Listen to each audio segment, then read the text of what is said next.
Sophie Wessex, Kate Middleton entitled, Sophie Wessex tours wildfire damage at Fort McMurray while Duchess glams it up at EACH Gala. While Sophie Wessex toured the destruction caused by the wildfires at Fort McMurray in Canada, Kate Middleton was glamming it up at an EACH Gala.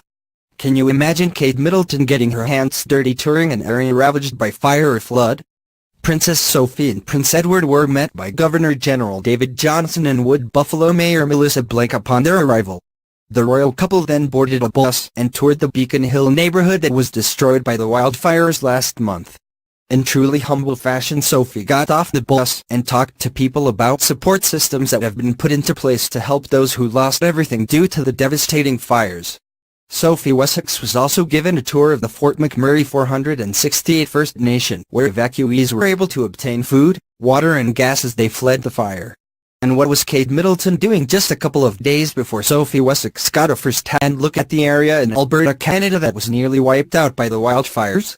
The Duchess of Cambridge and Prince William attended a gala for the East Anglia's Children's Hospital hospices of which Kate is a patron. The EACH Gala reception included a taste of Norfolk reception. But, you must give Kate credit, she recycled a glittery beige-colored Jenny Peckham gown circa 2011 for the evening out with the Prince William. Kate accented her recycled gown with a pair of diamond chandelier earrings that are on loan from Queen Elizabeth. It sounds as if the Duchess of Cambridge had to be cajoled into attending the East Anglia's Children's Hospices event and didn't have time to get a new dress. In one of the photos from the event, Prince William looks as if he cannot wait to leave the reception.